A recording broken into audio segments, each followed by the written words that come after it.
안녕하세요. 결혼한 지 얼마 안 된 새댁입니다. 남편과는 대학교 때 친구예요.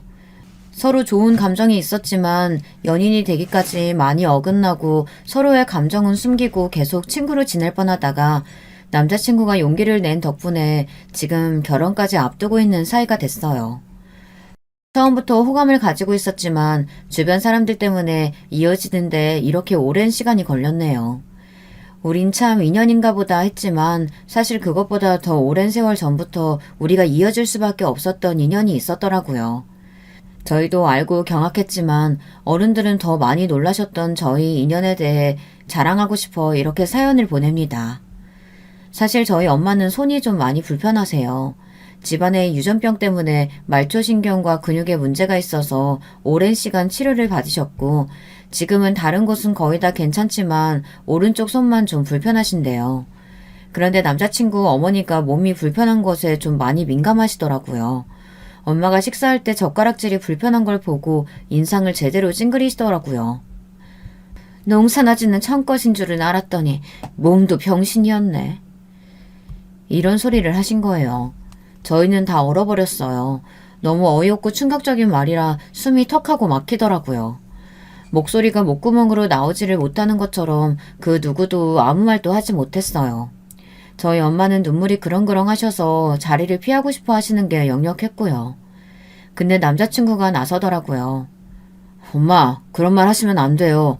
장모님이 아프신 건 장모님 아버님께서 우리 외할아버지 구하시고 베트남에서 고엽제 맞으셔서 그런 거니까요. 저희한텐 평생 은인이세요. 그게 무슨 소리냐? 외할아버지를 구하셨다고? 베트남에서 힘들게 돌아오신 할아버지 팔아서 지금 말도 안 되는 소리 지어내는 거야, 너는? 아니에요, 엄마. 안 믿으실까봐 저희 집에 있는 사진 제가 휴대폰으로 찍어왔어요. 우리 집에 있는 외할아버지 사진이랑 똑같죠? 이 사진 두 분이 파병 가시기 전에 찍은 사진이라고 들었잖아요. 같이 사진 찍은 그 친구분이 지인의 외할아버지세요. 저도 듣지 못했던 얘기를 상견례장에서 들으니까 얼떨떨 하더라고요. 먼저 저희들 이야기를 좀 하자면 지혁이랑은 같은 과 신입생 환영회에서 만났습니다. 처음 봤을 때부터 뭔가 익숙하고 친근한 사람이었어요. 낯설지 않고 어디서 많이 본 것 같은 느낌이었어요. 그렇게 스스럼 없이 친해지고 어딜 가도 같이 다녔죠. 둘이서 있으면 참 좋고 편한데 주변에서 가만히 두지를 않더라고요. 저흰 서로 좋아했지만 서로 쑥스러워서 고백은 못한 상태였고 그 사이에 계속 우리를 좋아한다고 하는 사람들이 끼어들어서 우리는 몇 번이나 어긋났어요. 동기나 후배가 끼면 그러려니 하겠는데 여자 선배나 남자 선배들이 우리 사이에 끼고 시기 질투를 하니 정말 쉽지 않더라고요. 게다가 주변 사람들한테 지혁이한테 여자친구가 있는데 제가 지혁이한테 꼬리를 계속 친다거나 제가 남자친구가 있는데 저한테 지혁이가 어장관리를 한다던가 하는 그런 소문들이 돌게 만들더라고요. 둘 다 조심스러운 성격 때문에 항상 옆에 있었으면 했던 친구를 절대 잃고 싶지도 않았고 상대방의 마음에 확신이 없기도 했던 것 같아요. 그러다 결국 제가 지치더라고요. 3학년 때 영국으로 교환학생 신청을 했어요. 지혁이한테는 끝까지 말 안 하고 가려고 했었는데 조교 선생님들한테 제 얘기를 들은 것 같더라고요. 상황을 회피하려고 했던 저에게 지혁이는 용기를 내서 영국으로 따라왔습니다. 저희들은 용기를 낸 지혁이 덕분에 이어질 수 있었고 미래를 약속한 사이가 됐어요. 사귄 지 몇 해가 지난 어느 날 가족 얘기가 나왔어요. 지혁이가 집안 얘기를 잘 안 해줘서 뭔가 사연이 있나 했었는데 그날은 주말이었고 오랜만에 맑은 날씨에 오후였던 것 같아요. 카페에 앉아있다가 갑자기 말하더라고요. 우리 엄마가 사실은 좀 아파. 몸이 아픈 건 아니고 마음이 좀 아픈 사람이야. 어릴 때 외할아버지가 월남전에 갔다 오시고 불구가 돼서 오셨는데 할아버지랑 어렸을 때 같이 자랐던 친구가 할아버지를 구하시다 돌아가시는 바람에 우울증까지 생기셨어. 항상 어둡고 몸이 불편한 상태시다 보니 엄마한테 사랑을 많이 주지 못하셨대. 아빠가 타국에서 돌아오기만 기다렸던 우리 엄마는 아빠 상태를 보고 충격을 많이 받으셨고 덕분에 엄마는 아직도 몸이 아픈 사람들을 엄청 싫어하시고 건강에 대한 강박이 심하셔. 더러운 건 절대 못 만지게 하시고 나 캠핑이나 여행도 절대 못 가게 하셨어. 정말 많이 싸웠는데 왜 그러시는지 알고 나니까 포기가 되더라. 친구들이 많이 서운해했지만 어쩔 수 없었어.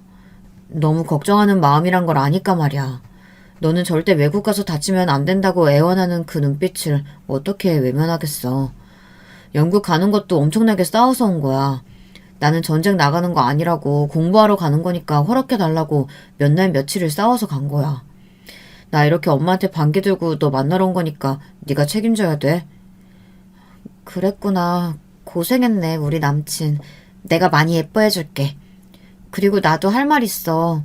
참 우리 많이 닮았다. 우리 외할아버지도 월남전에 참전하셨댔어. 할아버지도 거기서 친구가 돌아가셔서 많이 힘드셨다고 하셨대. 할아버지는 고엽제 부작용 때문에 몸이 많이 아프셨어. 한국 들어오셔서 집안에서 소개시켜준 여자랑 결혼하라는 등살에 급하게 결혼하셨는데 결혼 후에 부작용이 많이 드러나셨나 봐. 그게 아이한테 유전되리라고는 생각을 못하셨다 엄마가 태어나고서야 아셨대. 엄마가 근육계 이상으로 몸이 많이 불편하셨거든. 근데 할아버지가 다 자기 탓이라고 엄마 치료하려고 엄청 애쓰신 거야. 그래서 지금은 손만 좀 불편하시고 다른 데는 많이 좋아지셨어. 엄마는 몸이 안 좋으니까 결혼도 안 하고 애도 절대 안 낳으려고 하셨는데 어렸을 때부터 엄마를 좋아하던 아빠가 계속 고백 공격을 하는 바람에 애를 절대 안 낳는 조건으로 결혼하셨대. 근데 너는 태어났잖아. 나는 그러니까 우리 엄마가 가슴으로 낳은 애야. 원래 내 친엄마는 아빠의 여동생이었는데 그러니까 막내 고모지. 고모가 그 시대에 드문 신여성이었는데 계속 결혼 안 하겠다고 하시다가 30대 후반에 운명의 상대를 만나서 결혼하셨대. 결혼하고 애를 낳으셨는데 그게 나야. 근데 고모랑 고모부가 차 사고로 같이 돌아가셔서 우리 엄마가 나를 호적에 올리고 입양해서 키우신 거야. 지혁이는 말 대신 저를 안고 토닥여줬어요. 근데 우리 엄마 몸은 많이 불편하지만 세상 어떤 엄마보다 나를 예뻐해주시고 잘 키워주셨어. 그게 너무 고마워. 너희 엄마가 우리 엄마를 싫어하지 않으셨으면 좋겠다. 아니 벌써 우리 엄마한테 인사드리러 갈 생각하는 거야? 어머, 김칫국 너무 맛있는 거 아니세요? 걱정 마. 우리 엄마는 건강하면 다 오케이야. 너 밥 먹는 거 보면 바로 오케이 하실걸? 지혁이랑 학교를 졸업하고 꽤 유명한 회사에 취업을 했어요. 지혁이랑 다른 회사에 들어갔지만 위치는 아주 가까워서 둘 다 다행이라고 좋아했어요. 더 자주 만나고 마음이 많이 깊어진 우리는 같이 미래를 꿈꾸기 시작했어요. 결혼 얘기가 나오고 나서 지혁이 어머니를 좀 뵈면 좋겠다는 생각이 들더라고요.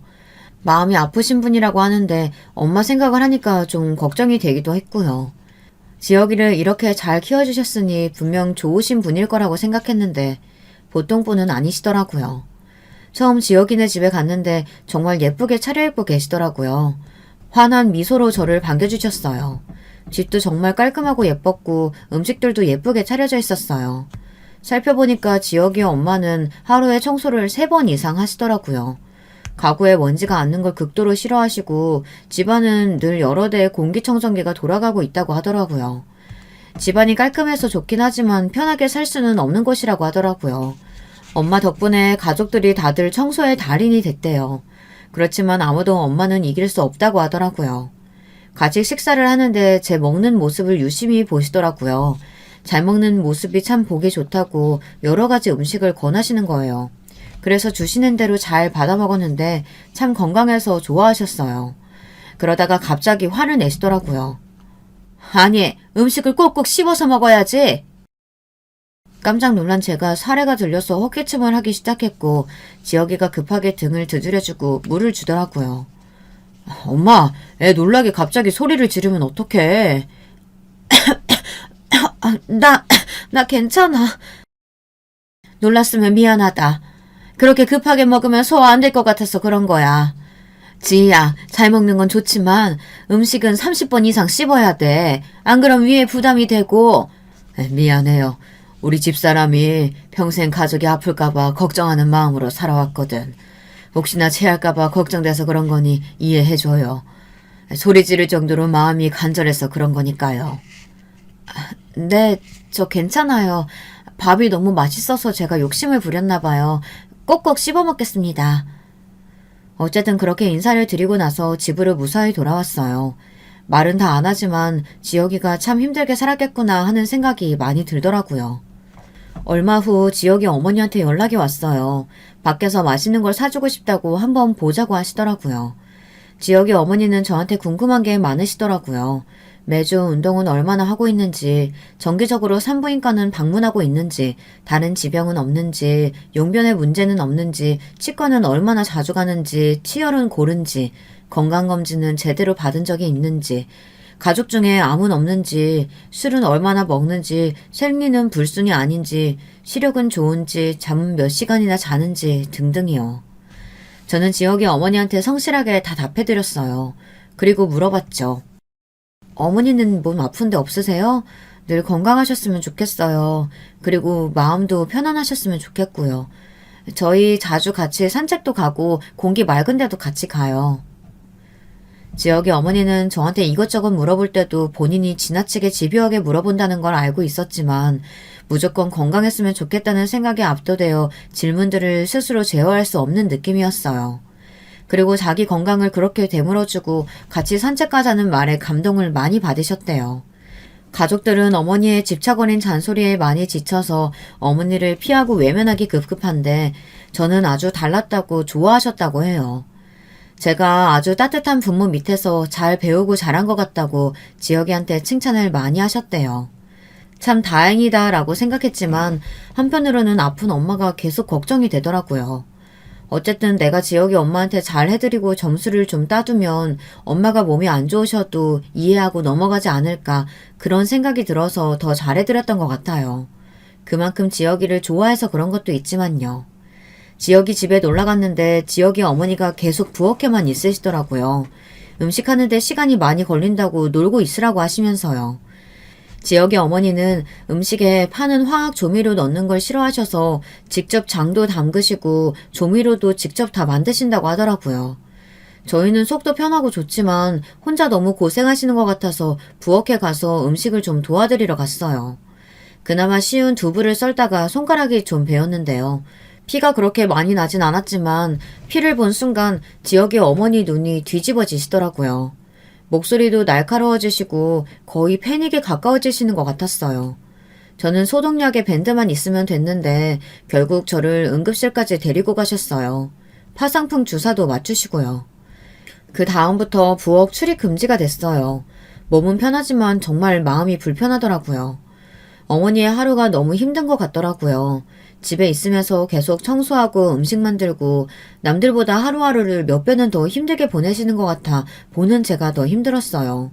아픈 사람이 집에 없도록 하는 게 인생 목표이신 것 같았어요. 지혁이는 어릴 때 축구도 못했대요. 넘어지면 엄마가 너무 괴로워해서 마음껏 뛰어노는 친구들이 너무 부러웠다고 하더라고요.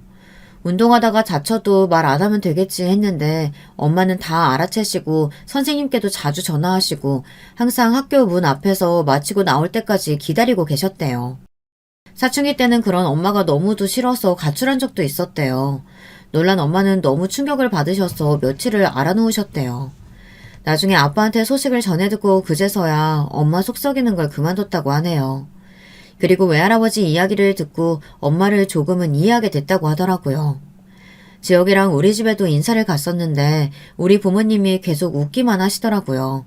듬직한 아들이 생긴 것처럼 기분이 좋다고 하시더라고요. 지혁이가 있어서 저랑 떨어져 살아도 마음이 놓인다고 하시더군요. 별다른 말을 하진 않으셨지만 지혁이를 보고 계속 웃고 좋아하시니까 지혁이도 우리 부모님이 너무 편해서 애교도 부리고 이런저런 말을 많이 하더라고요. 거실에서 우리 외할아버지 사진을 뚫어져라 보고 있길래 전에 베트남전 참전하셨던 할아버지가 그분이라고 같이 참전하셨던 친구분들이랑 같이 찍은 사진이라고 이야기를 해줬어요. 근데 나 외할아버지 친구분이랑 좀 닮지 않았어? 그러고 보니까 그러네. 사실 내가 너 처음 봤을 때 어디서 되게 많이 본 사람 같고 낯이 많이 익어서 되게 편하게 말 걸었었거든. 그러고 보니까 외할아버지 친구랑 되게 많이 닮았다. 신기하다. 지혁이는 그 이후에도 한참을 사진을 바라보다 같이 저녁을 먹었어요.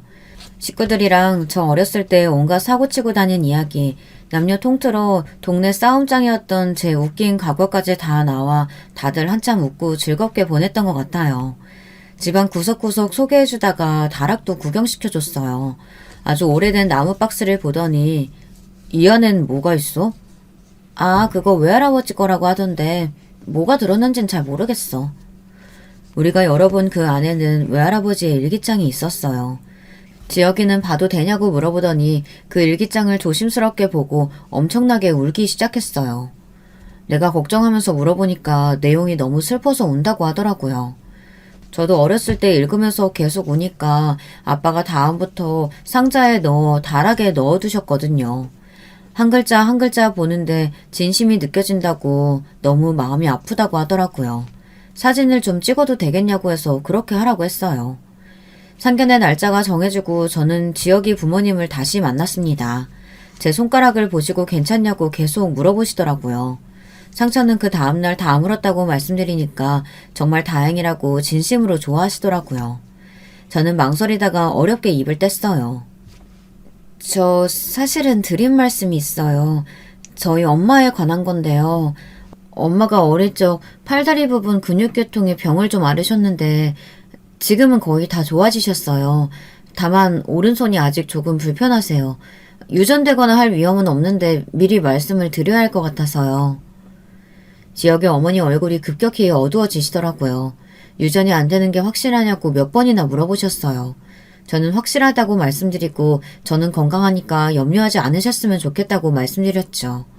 드디어 상견례 자리가 마련되고 가족들이 한자리에 드디어 모이게 됐는데요.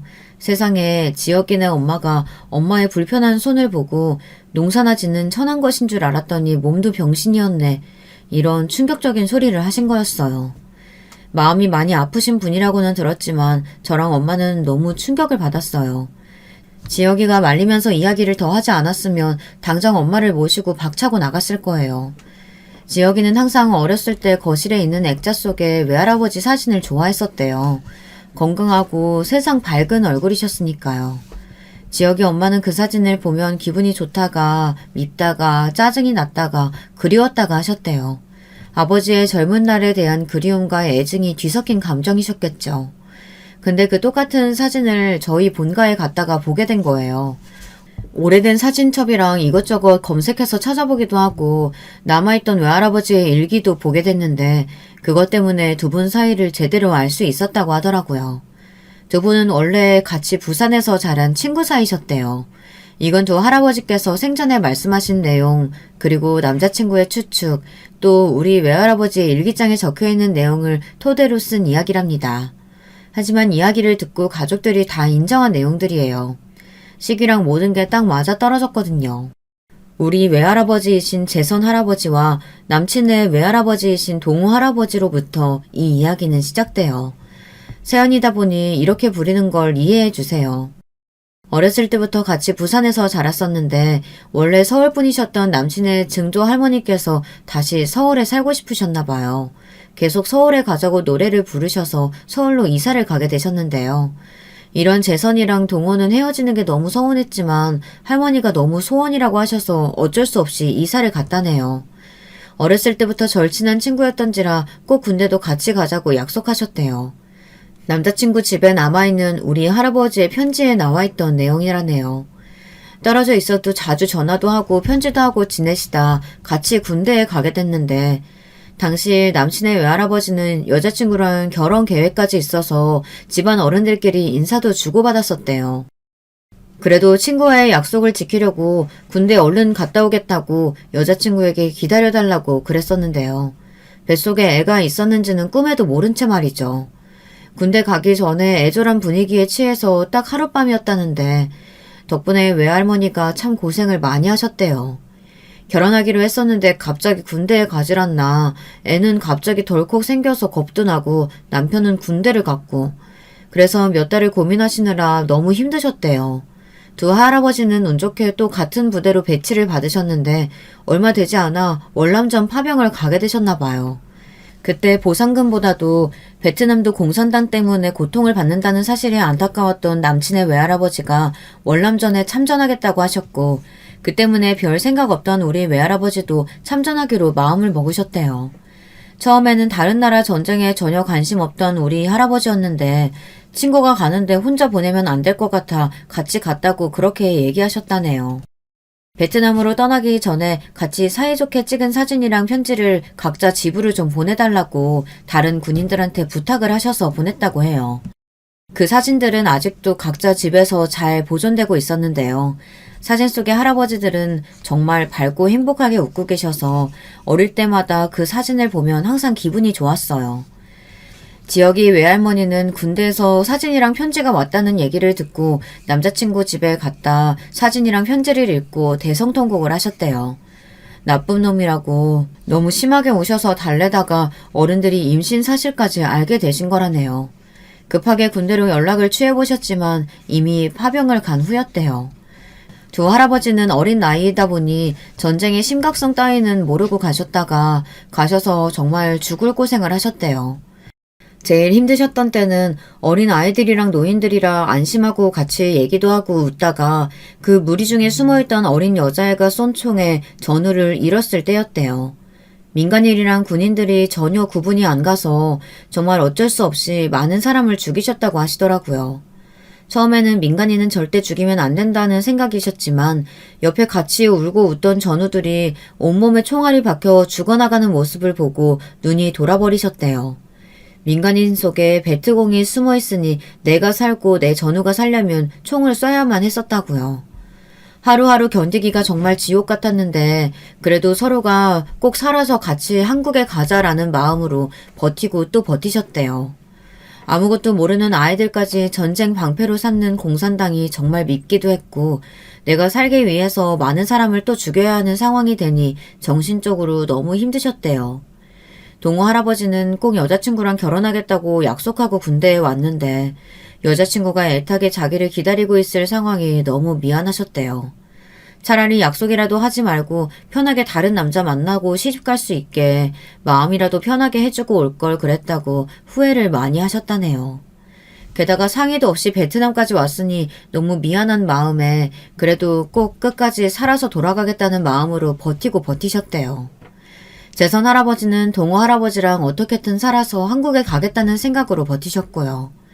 어릴 적 같은 동네에 살았을 때 같이 물놀이를 갔다가 물에 빠진 재선 할아버지를 동호 할아버지가 뛰어들어 구한 적이 있었대요. 물에 빠진 사람은 잘못하면 같이 빠져 죽을 수 있어서 정말 조심해야 하는데 동호 할아버지는 재선이 죽는다! 빨리 어른들 불러라! 하고는 고민도 없이 물에 뛰어드셨대요. 그때 동호 할아버지가 구해주지 않았으면 이미 자기는 물귀신이 됐을 거라고 얘기하며 자주 우셨다네요. 그래서 내가 꼭 동호가 위험할 때 한 번은 은혜를 갚아야 한다고 생각하셔서 전쟁에 또 따라가셨던 거래요. 그래서 그렇게 몸을 날려 동호 할아버지를 구하셨나 봐요. 엄청난 총격전이 벌어지는데 길어진 전쟁에 서로 악에 바칠 대로 바친 상태였어요. 두 할아버지는 서로 엄호를 해주며 앞으로 전진하다가 동호 할아버지가 다리에 심한 총상을 입고 쓰러지셨대요. 총알이 너무 빗발쳐서 아무도 데리러 갈 엄두를 못 내고 있었는데 재선 할아버지가 어떻게든 살리려고 어떻게든 총알을 피하고 차모를 끌고 들어가셨대요. 뼈까지 끊어진 것 같은 다리를 갖고 있는 천으로 꽁꽁 싸매줬는데 덕분에 다리 형체는 유지할 수 있었던 거라고 하네요. 그런데 참호가 폭격 대상이 됐고 동호 할아버지의 눈에 보였던 마지막 기억은 폭탄을 맞고 피를 흘리며 저 멀리 날아가 내동댕이 쳐진 재선 할아버지의 모습이었대요. 참호에서 기어나오려고 울부짖다가 폭탄 때문에 참호에 깔려서 묻혀버렸던 기억만 있다고 하시더라고요.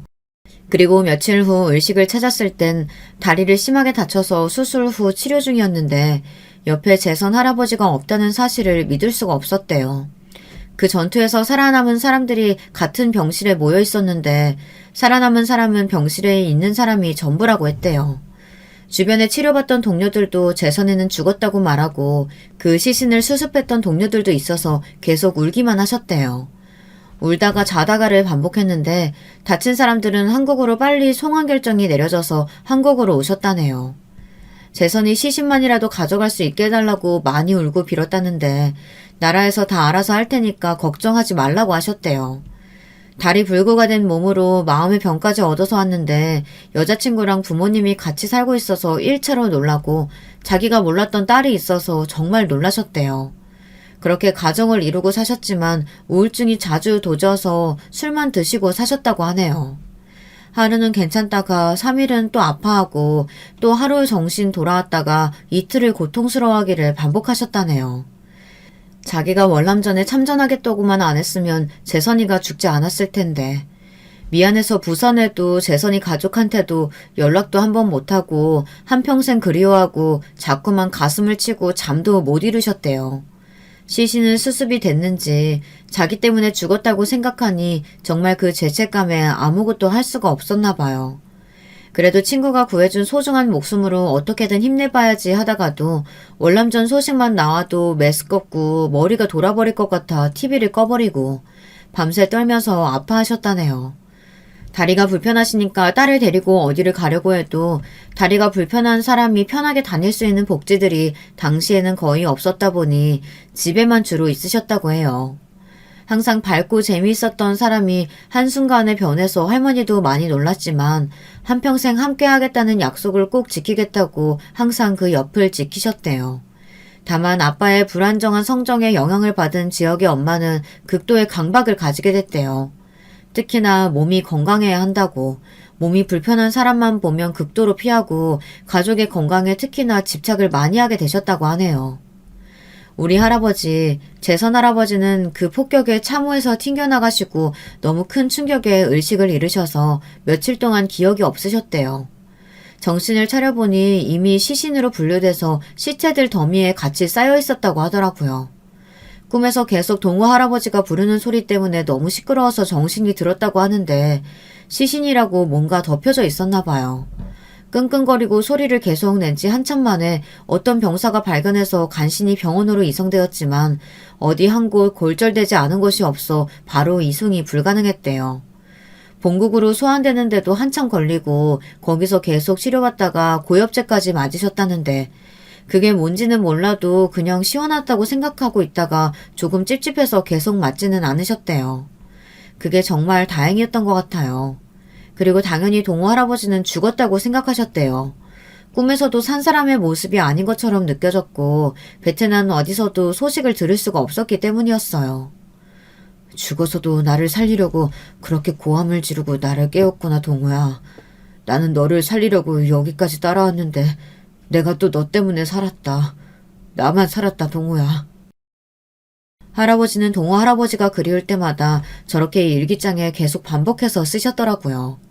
정말 많이 보고 싶으셨나 봐요. 참호에서 폭탄을 맞을 때 참호가 무너졌던 걸로 기억하고 계셨는데 그 지역은 이미 전투가 끝나서 다 불에 타서 시신도 찾기 어렵다고 했다네요. 어디에서라도 살아있으면 좋겠다. 그런 생각에 일부러 생사를 확인하지 않으셨대요. 살아있으면 어떻게든 연락이 올 거라고 믿고 계셨대요. 반드시 나를 찾을 거라고 생각했지만 평생을 기다려도 연락이 오지를 않아서 동호는 정말 죽었구나 하고 생각하고 슬퍼하며 사셨는데요. 송환되어 돌아오셔서 온갖 괴로움에 아무 생각이 없었지만 집안에서 어떻게든 결혼하라고 해서 가정을 이루셨대요. 전쟁을 겪은 후라 겉은 멀쩡해 보여도 여러 군데 많이 아프고 힘든데 나 같은 사람이랑 결혼을 해도 되겠냐고 선본 사람한테 물어보셨대요. 근데 선본 여자분이 너무 멋진 대답을 하셔서 반하셨다는데요.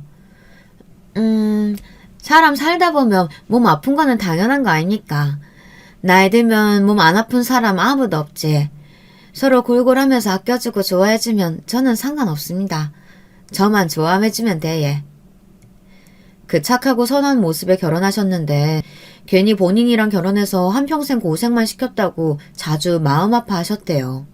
결혼 후 그냥 몸이 아프고 힘들다고만 생각했는데 점점 고엽제 부작용이 드러나는 데다가 나중에 태어난 딸이 근육 이상으로 손과 다리가 불편하게 태어난 걸 보고 너무 마음 아파하셨대요. 내가 무지해서 이런 일이 생겼다고, 친구도 지켜주지 못했는데 자식마저 아프게 만들었다고요. 그래서 딸 치료하는데 한평생을 바쳤다고 해도 과언이 아닐 정도로 지극하셨대요. 나중에 딸, 그러니까 우리 엄마죠. 엄마는 할아버지의 지극정성에 몸이 많이 좋아지셔서 손만 장애가 좀 남으시고 다른 곳은 거의 정상으로 보일 정도로 좋아지셨어요. 손은 좀 불편했지만 공부도 잘하고 참하고 선하셔서 어릴 때부터 같이 알고 지내던 동네 청년이 청혼을 했었는데요. 계속 거절하시다가 3번 만에 항복하고 결혼하셨대요. 결혼 조건이 자식을 낳지 않는 거였는데 남편도 동의하셔서 결국 결혼을 하셨다네요. 엄마는 고엽제 부작용이 유전이 돼서 몸이 아프셨다 보니 자식한텐 본인이 힘드셨던 걸 절대 물려주고 싶지 않으셨던 것 같아요. 아빠는 손이 좀 불편할 뿐이지 세상에서 엄마가 제일 예쁘다고 항상 아껴주셨어요. 지금도 항상 하루 일과가 끝나면 아빠가 엄마를 이리저리 주물러주고는 잠드시곤 하시거든요. 재선 할아버지는 엄마가 결혼하는 걸 보고 안심하셨는지 결혼하고 얼마 안 돼서 돌아가셨대요. 사실 고엽제 부작용 때문에 자주 병원에 가셨고 엄마 앞에서 내색은 잘 안 하셨지만 정말 많이 고통스러워 하셨대요. 밤에 항상 앓으시면서 고통스러워 하셨지만 돌아가시기 전에는 이제 드디어 우리 동우 만나러 간다고 하시며 웃으시면서 편하게 가셨다고 해요. 이제 보니 남자친구가 사진 속 동우 할아버지를 정말 많이 닮은 외손주라서 그랬던 건데요. 그런데 어떻게 우리가 이렇게 만난 건지는 정말 신기한 것 같아요. 할아버지는 우리 집에서 항상 자랑거리셨어요. 전장에 참여하셔서 용감하게 싸우시고 몸은 자주 아프셨지만 엄마를 누구보다 아끼시고 헌신적으로 치료해 주셨으니까요. 일찍 돌아가셔서 얘기로 전해들었을 뿐이지만 우리한텐 영웅이셨어요. 사진 속의 두 할아버지는 늘 젊고 환하게 빛나는 청년이었어요. 항상 그 사진을 보면 기분이 좋았는데 지혁이랑 저는 이 오랜 인연에서 반드시 만나야 하는 사람들이었네요. 혹시 외할아버지들끼리 다리를 놔주신 건가 하는 생각이 들더라고요. 어떻게 사는 지역도 달랐던 우리가 같은 대학, 같은 과에 입학했던 건지, 그리고 처음부터 그렇게 친해질 수 있었던 건지 정말 너무 신기했어요. 두 분의 깊은 그리움이 몇 대가 지나도 사라지지 않고 우리를 만나게 해주신 것 같아 정말 감동이었어요. 모든 걸 알게 돼서 잠시 잊고 있었지만 그래도 우리 엄마한테 막말한 지혁이 엄마한테 사과는 꼭 받아야겠더라고요. 처음에 지혁이 엄마는 저희가 꾸민 이야기가 아니냐고 못 믿겠다고 하시더라고요. 지혁이는 조용히 휴대폰으로 찍은 사진을 내밀었어요. 거기에는 우리 집 거실에 걸려있는 두 분의 사진이 있었어요. 그리고 재선 할아버지의 일기장을 보다가 찍었던 사진을 내밀었죠. 동우야, 네가 살아있었으면 좋겠다.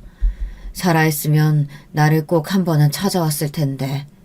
동네 사람들한테 물어라도 나를 찾아왔을 텐데. 그치? 동우야, 미안하다. 내가 너를 끝까지 살렸어야 했는데 내가 좀 더 운이 좋았으면 그때 그 포탄이 날아가지만 않았어도 죽어도 네 옆에서 사이좋게 죽어 너 가는 길 외롭지 않게 했어야 했는데. 미안하다, 동우야. 차디찬 흙더미에 너를 아프게 두고 나만 이렇게 억세게 살아남아 버렸다. 우리가 그 전쟁터에 가지 않았으면 이 좋은 세상을 얼마나 재미나게 살아갔을까. 그때 너를 말렸더라면, 내가 가기 싫다고 때라도 부렸었다면 그런 쓸데없는 생각을 한다. 그럼 네 환한 그 얼굴을 오래 볼 수 있었을 텐데. 너도 나도 자식 낳아서 같이 소풍도 가고 같이 노래도 부르고 이 살기 좋아진 세상에서 얼마나 좋았을까 그 생각만 해. 보고 싶다, 동우야. 재선 할아버지는 가지고 있었던 동우 할아버지 사진 앞에 늘 물그릇과 향 하나를 피우고 자주 기도를 하셨대요. 항상 깨끗한 물이랑 철마다 맛있는 과일이나 음식 같은 것도 하나씩 올려두셨대요. 전쟁에서 깨끗한 물을 그렇게 먹고 싶고 맛있는 것들이 정말 많이 먹고 싶었는데 그걸 마음대로 많이 못해보고 죽었다고 생각하니까 마음이 많이 아프셔서 그랬다고 하시네요. 지혁이네 엄마는 한참을 들여다보시고 소리내서 꺽꺽 우시기 시작하셨어요. 옆에서 지혁이 아빠가 한참을 토닥이시더라고요. 좀 안정되시고 우리 엄마한테 정말 죄송하다고 하시더라고요. 저희 아버지는 평생을 고통 속에서 사셨어요. 당신 때문에 친구가 죽었다고 자주 술 마시고 항상 가슴을 치셨고요. 저를 보면서 항상 만감이 교차한 표정이셨죠. 친구 덕분에 살아서 게다가 눈앞에 자식 때문에 더 열심히 살아야겠는데 아버지 다리가 늘 걸림돌이었어요. 게다가 아버지를 겁내는 제 얼굴이 아버지를 더 힘들게 몰아붙이는 것 중 하나였던 것 같아요. 예전에는 장애인에 대한 처우가 좋지 않아서 어디 나가는 것도 쉽지 않았죠. 동네에 나가면 다리 병신이라고 수근거리는 사람들도 많았고 학교에서도 저를 병신 딸이라고 놀리는 남자애들이 많았어요. 큰일을 하고 돌아오셨지만 돌아오는 건 사람들의 수근거림과 멸시가 더 많았죠. 그것보다 친구의 희생으로 고국으로 돌아왔지만 정작 본인이 할 수 있는 게 별로 없다는 생각에 항상 집에 틀어박혀서 아파하시고 힘들어하셨던 기억밖에 없네요. 넌 태어나지 말았어야 했다. 왜 태어났어 왜? 이런 소리도 자주 하시고 그러고 나서는 또 본인 뺨을 마구 때리고 울고 미안하다고 저를 안아주시기도 하셨어요. 자식을 봐서라도 힘을 내서 살아가야 하는데 마음이 너무 지옥이어서 그게 너무 힘드셨던 것 같아요. 그 옆에서 그 모습들을 지켜보니 나는 절대 다치거나 아프면 안 되겠다. 그럼 사람이 저렇게 망가지는구나. 그런 생각이 점점 커지고 커져서 강박이 되고 말았네요. 그 이후로 몸 아픈 사람만 보면 많이 피하고 무서워하게 됐어요. 제가 몸이 안 아프려다 정신이 마음이 아픈 사람이 되고 말았어요. 정말 죄송합니다. 정신없는 사람이 한 말에 상처받지 않으셨으면 좋겠네요. 정말 죄송합니다. 지역의 어머니께서도 정말 많이 힘드셨을 것 같네요. 두 분이 서로 생사를 제대로 확인해 보셨으면 좋았을 텐데 서로 정말 죽었다는 사실을 확인할 용기가 없으셨던 것 같아요. 근데 그 두 분의 자손들이 이렇게 또 인연이 닿았다고 하니 정말 신기하네요. 아까 말씀하신 것 때문에 많이 놀랐지만 사과하신 일이고 또 앞으로 그러지 않으신다면 저도 문제 삼지 않겠습니다. 그리고 걱정하실 것 같아 미리 말씀드립니다. 저희 아버지는 고엽제 부작용으로 많이 힘들어하셨고 저도 그 영향으로 어렸을 때부터 많이 아팠답니다. 그래서 제 고통을 자식한테는 절대 물려주고 싶지 않았어요. 다행히 제가 이렇게 부족한데도 저를 예뻐해주는 지금의 남편을 만났지만 유전병이 생길까 해서 아이는 낳지 않았습니다. 우리 지인은 사고로 돌아가신 막내 고모의 늦둥의 딸이에요. 제가 입양해서 키운 딸이니 건강은 염려하지 않으셔도 됩니다.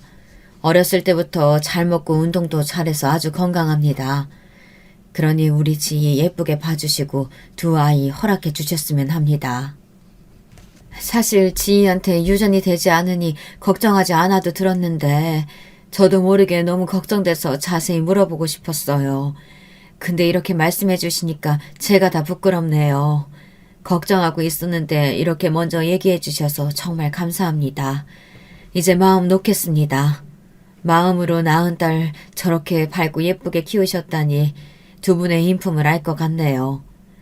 저희는 많이 부족한 부모지만 저희도 잘 부탁드리겠습니다.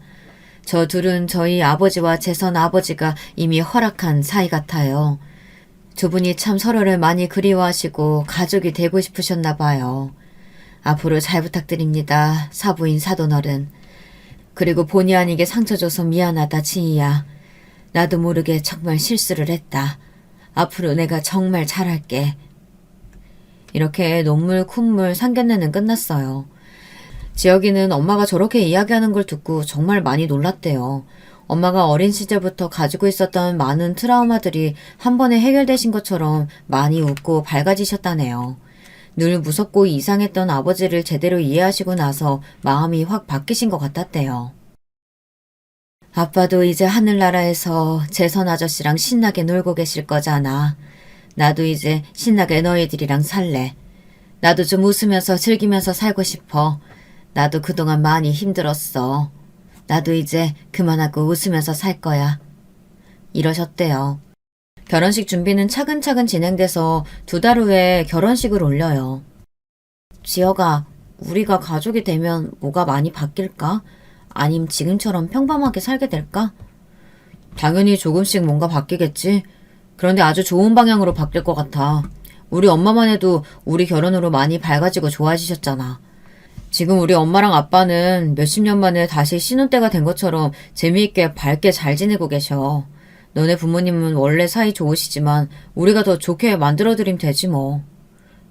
더 좋게 어떻게 만들어드려? 무슨 방법이라도 있어? 당연히 있지. 그게 말이야. 빨리 좀 말해봐. 왜 이렇게 뜸을 들여? 부모님이 좋아하실 일들이 뭐가 있겠어. 손주 보시는 거지 뭐. 우리가 애를 팍팍 낳아서 두 집안의 귀염둥이들을 안겨드리는 거지 뭐. 뭐? 근데 너 허리 디스크 심해서 병역 면제받은 몸 아니야? 애를 팍팍 만들 수나 있겠어. 당연하지. 이상하게 그때 신경받을 때만 디스크가 터지고 난리가 났었는데 난 그 이후는 계속 괜찮아지더라고. 이것도 외할아버지의 큰 그림이신가? 그런 의미에서 나의 허리 상태 지금 확인해보면 어때? 뭐? 그거 내가 지금 어떻게 확인해? 아니, 이 여자가 내가 다 말로 해야 돼? 이리 와! 결혼 허락도 받았고 너무 꿀떨어지는 하루하루를 보내다가 정말 덜컥 임신을 해버렸어요. 덕분에 결혼 일정도 앞당기고 곧 엄마 아빠가 되게 생겼네요. 지혁이는 회사에서 열심히 일하다가 가업을 이어받아 식당 경영을 하게 됐어요. 요리엔 소질이 없었지만 장사엔 소질이 있는지 본점이랑 대리점들을 잘 관리해서 아버지한테 칭찬도 받았다고 좋아하더라고요. 지혁이가 그 일을 하게 될 줄 몰랐었는데 왜 그런 결정을 내렸는지 물어봤는데 좀 감동이었어요. 큰 회사에 들어가서 열심히 일하고 승진하는 삶도 좋겠지만 가족이 최우선인 삶을 살고 싶다고 말이에요. 그동안 고통받고 사는 가족들 모습에 가족을 등지고 살고 싶다는 생각도 한 적이 많았다고요. 그런데 엄마가 변하는 모습도 보고 우리 엄마 아빠가 사는 모습도 보고 저렇게 예쁘게 살 수 있구나 하는 생각이 들었대요. 그리고 일한다고 저를 그리고 아이를 혼자 두고 싶지 않았다고 하더라고요. 아무래도 시간적 여유가 많고 가족과 함께 할 수 있는 시간이 더 많은 일을 찾다 보니 지금 일이 딱 맞더라고 하더라고요. 이유를 듣고 시아버지도 흔쾌히 허락하셨대요. 대신 농땡이는 안 된다고 하셔서 일할 때는 정말 열심히 하긴 하더라고요. 시어머니는 임신했다는 얘기를 들으시고 정말 기뻐하셨어요. 애도 내가 봐줄 테니 많이만 낳으라고 하시더라고요. 쌍둥이로 낳아도 좋다고 하시며 웃으시는데 괜히 마음이 뭉클하더군요. 집안에 자손이 귀해서 제 임신이 너무 설레고 기분이 좋다고 하시는데 저도 마음이 몽글몽글 하더라고요. 제가 결혼하고 나서 시어머니도 정말 많이 좋아지셔서 청소도 이제 하루에 한 번만 하시고 음식은 여전히 정성스럽긴 하지만 그렇게 강박적으로 하지 않으시더라고요. MSG가 소량 먹으면 아무 문제 없다고 하시면서 고향의 맛도 몇 번 사용하니까 좋다고 하시더라고요. 애기 이유식 만들 생각에 너무 설레하셔서 애기 아직 팔다리도 없어요, 어머니. 조금만 기다려주세요. 말씀드리니까 한참을 웃으시더라고요. 엄마한테 영상통화를 걸어 엄마 아빠한테 배가 이렇게나 나왔다고 투정을 부리기도 하고 엄마가 해주는 밥이 먹고 싶다고 했더니 두 분이 또 음식을 바리바리해서 서울까지 올라오셨더라고요. 음식이 너무 많아서 시댁 식구들까지 불러서 같이 식사도 했어요. 제가 임신한 걸 좋아하는 사람들이 이렇게나 많은 건 진짜 축복인 것 같아요. 부끄럽기도 하지만 뭔가 큰 일을 해낸 것처럼 자랑스럽기도 하고 하여튼 기분이 묘했어요. 애가 딸인지 아들인지도 모르는데 우리 엄마랑 시어머니는 기저귀는 이런 게 좋고 유모차는 이런 게 좋고 온갖 아이 용품에 대한 대화를 한참 하시더라고요. 나이 드신 분들한테 할 말은 아니지만 정말 귀여우셨어요. 시어머니는 마사지하는 방법을 배우셔서 아버님께도 해드렸다고 괜찮았다고 하시면서 엄마 손을 주물러 주시더라고요. 엄마가 으아 시원하다 아저씨처럼 이야기하시는데 다들 웃음이 터졌어요. 시어머니는 제가 그 소문난 성북동 약손입니다 하면서 능청스럽게 으스대시는데 너무 웃겼습니다. 배불뚝이 티가 덜 날 때 결혼식을 하려고 날짜를 앞당겼는데 그래도 많은 분들이 참석해 주셨어요.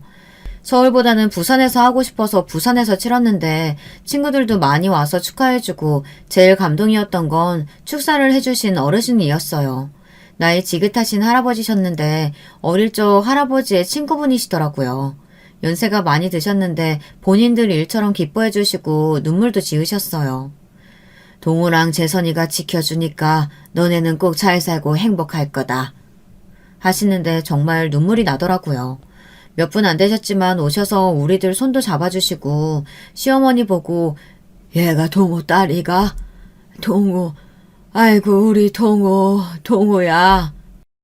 하시고 우는 할아버지도 계셔서 우리도 또 같이 울었어요. 그리고 어렸을 때 두 분들이 같이 찍으셨던 다른 사진들을 찾아서 저희한테 주셨어요. 어렸을 때 두 분의 사진은 보는 것만으로도 기분이 좋고 마음이 뭉클해지더라고요. 시어머니도 보시고 한참을 우시고 엄마도 할아버지 생각에 눈물이 고이시더라고요. 어르신들 주소랑 연락처도 여쭤보고 나중에 부산에 갈 때 꼭 찾아뵙겠다고 약속도 드렸어요. 결혼식 후에 이런저런 이야기를 하다가 저희 외할아버지는 부산 바다에 화장해서 풀어드렸다고 하니까 남편 외할아버지도 그렇게 해드리면 좋겠다고 해서 그렇게 해드리기로 했어요. 물론 할머니들도 마찬가지고요. 유골함에 그냥 모셔져만 있었는데 이제 두 분이서 재미나게 바다 구경도 하시고 자유롭게 편하게 계시면 더 좋지 않을까 생각하신 것 같아요. 어릴 적 두 분 사진을 보다가 그런 생각이 드셨나 봐요. 사람들은 월남전에 대해서 부정적인 생각이 많더라고요. 우리 군대가 가서 민간인들을 많이 학살했다 하고 나쁜 짓들만 골라서 했다고 하면서요. 민간인들과 베트공을 구별할 수 없는 그런 상황에서 살기 위한, 전우들을 지키기 위한 행동이었다고 해도 많은 사람들을 죽이지 않았냐고 하면서요. 저는 가끔 묻고 싶어요. 그런 똑같은 상황이 되었을 때 당신은 어떻게 할 건지. 우리 할아버지들의 아름다운 젊은 날을 팔아받은 그 보상금을 우리나라 살림에도 보태고 많은 병을 얻고 장애도 얻고 그 많은 전우를 이루셨는데 우리는 그 덕분에 좋은 나라에서 편하게 잘 살고 있는데 비난만 하는 사람들을 보면 참 마음이 아파요. 물론 불미스러운 일들도 많이 있었겠죠. 상처받은 사람, 고통을 준 사람, 전쟁 속에서는 어느 한쪽도 자유로울 수 없는 것 같아요. 다시는 그런 상황이 반복되지 않았으면 하는 바람입니다. 가장 전쟁이 일어날 위험이 많은 분단 국가에서 살고 있지만 말이에요. 전쟁은 우리 할아버지들 뿐만 아니라 참 많은 것들을 빼앗아가니까요. 생전에 같이 만나지 못하고 그리워만 하셨던 두 분이셨지만 이제 가족이 되셨으니 지금은 같이 행복하시겠죠? 저랑 남편을 보면서 두 분도 마음의 병이 치유되시고 여한이 없으셨으면 좋겠어요. 더 이상 정쟁 없는 이 땅에서 모두가 살아갈 수 있기를 바라겠습니다. 사연을 듣는 여러분들의 하루도 늘 편안하시고 행복하셨으면 좋겠네요. 안녕하세요. 반갑습니다. 저는 서울 토박이 30살 여자입니다. 불과 몇 달 전에 저만 알고 있기엔 너무나 재밌는 일이 있어서 여러분께 이야기하고자 이렇게 사연을 신청해봤어요. 간단히 소개하자면 저희 집은 부모님, 저, 동생 이렇게 5명이서 살고 있어요. 경제적으로 매우 풍족하진 않지만 그래도 먹고 살 만큼 벌고 적당히 쓰고 싶은 만큼 쓰는 그런 평범한 가정이고요. 자랑할 거라곤 가족끼리 굉장히 돈독하다는 점 하나예요. 가족들 모두 워낙 활발하고 정이 많은 터라 서로 연대도 끈끈한 편이거든요. 저는 엄마, 아빠, 동생 모두 자랑스러워요. 항상 각자의 일에 자신감을 갖고서 최선을 다해서 일궈낸 삶을 살고 있으니까요. 다만 저 같은 딸을 둔 건 안타깝지만 운이 없던 것 같긴 해요. 20대까지만 해도 전 비혼주의자였습니다. 결혼하지 않고 평생 혼자 살다 가자는 주의요. 죽을 때까지 한 사람만을 바라보며 사는 게 자신 없었거든요. 제 성격이 워낙 불같고 다혈질이라 누가 절 받아줄까 싶기도 하고요. 부모님이랑 동생도 다 똑같이 얘기했어요. 네 그 성격 받아줄 사람 찾느니 그냥 혼자 살아라 라고. 창피하지만 회사도 여러 번 옮겼죠. 상사가 못살게라도 구는 날이면 쓸데없는 반항심으로 항상 반발하고 일어섰거든요. 그러다 정착한 게 지금의 회사입니다. 야근이 너무 많긴 하지만 자율적이고 직급이 없는 회사라 위계질서 같은 것도 없어서 너무 좋아요. 그렇게 오랜만에 만족해야 할 만한 일을 찾고 난 후 자기계발에 집중하며 살고 있었는데요. 잔잔하던 제 삶에 웬 커다란 돌 하나가 떨어진 겁니다. 여느 날과 같이 휴일을 즐기며 거실에 늘어져 있는데 아빠가 갑자기 소개받을 사람이 있으니 다녀오라는 거예요. 뭔 소개인가 했는데 알고 보니 남자더라고요. 아빠가 직접 아는 사람은 아니고 우연히 아빠가 같이 일하시는 분의 조카가 저희 회사에 다니는 사람이라고 하더라고요. 황금 같은 주말에 그렇게 누워있지 말고 같은 회사 사람이니까 한번 만나봐라 라고 제안해 주신 거였어요. 너무 싫었습니다. 평화로운 일터에서 남자를 만나라뇨. 괜히 껄끄러운 일 만드는 게 싫어서 극구 거절했지만 이미 어른들끼리 약속을 잡은 터라 어쩔 수 없었어요. 그렇게 힘겹게 나간 자리에서 만난 남자와 저는 결국 훗날 결혼까지 약속하게 됐답니다. 사람 일이라는 건 알다가도 모른다는 어른들의 말씀이 정말 100번 1000번 맞아요. 만나기 싫었던 남자와 연애를 하게 되고 남의 일 같았던 결혼을 하기 위해 어느새 식장을 알아보는 제 모습이 믿기지 않았죠. 그때부터 괜히 지키지 못할 입방정 떨지 않기 위해 입조심 말조심하며 살고 있고요. 결혼을 약속했던 그 남자, 전 남자친구를 우선은 편하게 남자친구라고 말할게요. 그 사람은 한마디로 순둥이 같았어요. 제가 뭐라고 하던 무슨 일을 하던 군말 없이 믿어주고 따라줬거든요. 전 그 점이 제일 좋았고요. 가끔 줏대 없는 모습이 답답하긴 해도 있는 그대로의 저를 받아주는 사람은 제 인생의 처음이었으니까요. 하지만 같은 직장에 다니기에 결혼 약속하기 전에는 불편한 점도 많았어요. 저와 만나는지 모르고 다른 사람들이 그에 대한 비밀이나 뒷얘기를 저에게 몰래 하는 그런 류요. 다른 부서 사람들이 떠들기로는 남자친구는 굉장히 잘 사는 집안이라고 하더라고요. 사람이 순진하고 쑥맥이라 티가 안 날 뿐이지 꽤나 유명한 소문이더라고요. 남자친구 집에 가거나 직접 얘기를 들은 적이 없어서 저조차 몰랐던 사실이지만 딱히 신경 쓰이진 않았죠. 그 밖에 또 불편했던 건 여긴 제가 오래 다니고 싶은 회사니까 비밀로 하자 했는데도 자꾸만 사람들한테 공개하고 싶어 하더라고요. 어차피 나중에 다 알게 될 건데 왜 감춰야 하냐면서요. 우연이라도 지나칠 때마다 왜 그렇게 티내고 싶어 안달인 건지 앞으로도 계속 그럴 거냐고 물으니까 본인은 하루라도 빨리 저와 결혼해서 함께 살고 싶대요. 한마디로 뭐 자신과의 결혼에 대해서 생각해달란 뜻이었죠. 사람들의 축복 속에서 미래를 약속하는 게 너무 근사할 것 같다면서 낭만적인 소리를 해대는데 얘도 참 철이 없다 싶으면서도 날 얼마나 사랑하면 이럴까 싶어서 이해해줬습니다.